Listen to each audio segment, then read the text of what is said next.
Assalamualaikum warahmatullahi wabarakatuh. Saya Tiara Pramudita Widyaningrum dengan NIM 130261911 dari kelas Pendidikan Fisika B 2019 akan melakukan percobaan yang menerapkan prinsip dinamika fluida, yaitu percobaan teorema Torricelli.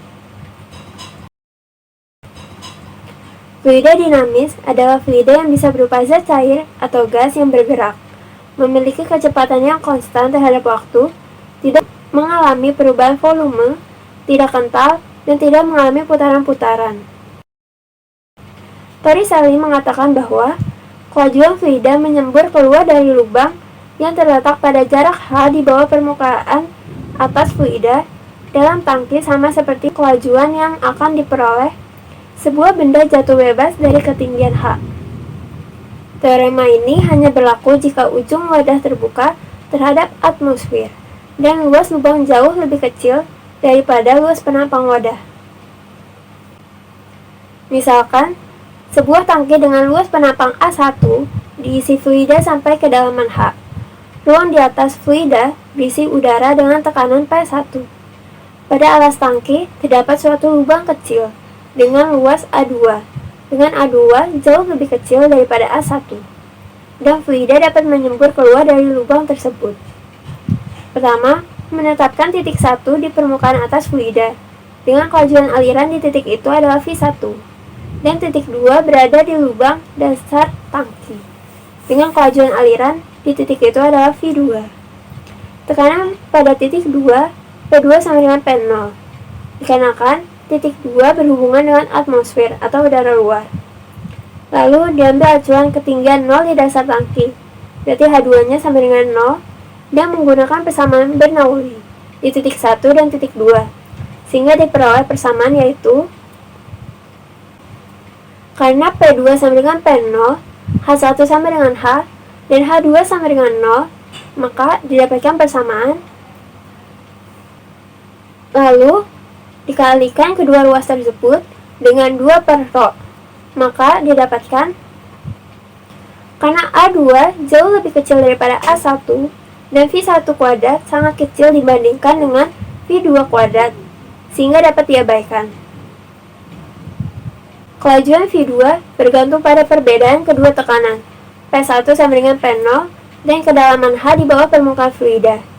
Jika bagian atas tangki dibuka ke atmosfer, maka P1 sama dengan P0, dan tidak ada beda tekanan, P1 sama dengan P0 sama dengan 0, sehingga menjadi V2 kuadrat sama dengan 0 plus 2GH. Jadi V2 sama dengan akar 2GH. Alat dan bahan yang digunakan yaitu yang pertama, botol air mineral, yang kedua air, yang ketiga spidol, yang keempat paku, yang kelima isolasi, yang keenam pewarna, yang ketujuh mistar. Memberi 3 tanda pada botol tersebut menggunakan spidol dengan ketinggian yang berbeda. Lalu melubangi tanda spidol tersebut menggunakan paku.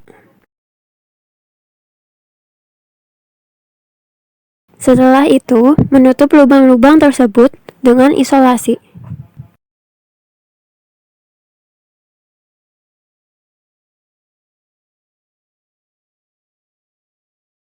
Kemudian mengisi botol air mineral tersebut dengan air sampai penuh dan melepas isolasi dimulai dari lubang yang paling tinggi, yaitu lubang pertama. Lalu mengukur segera jarak jangkauan pancaran air terhadap lubang menggunakan mistar dan waktu yang dibutuhkan untuk air tidak keluar lagi dari lubang. Mengulangi langkah-langkah yang tadi untuk lubang kedua, tetapi air harus tetap diisi penuh.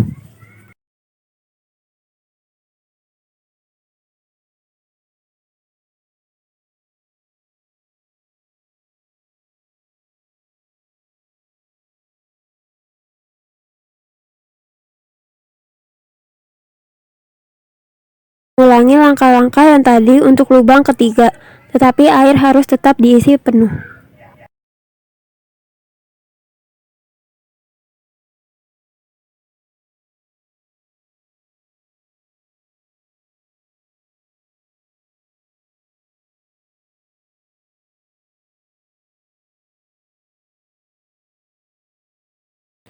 Dari percobaan ini didapatkan data pengamatan yaitu sebagai berikut.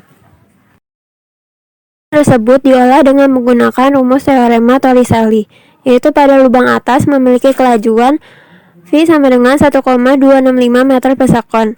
Pada lubang tengah memiliki kelajuan 1,612 meter per sekon.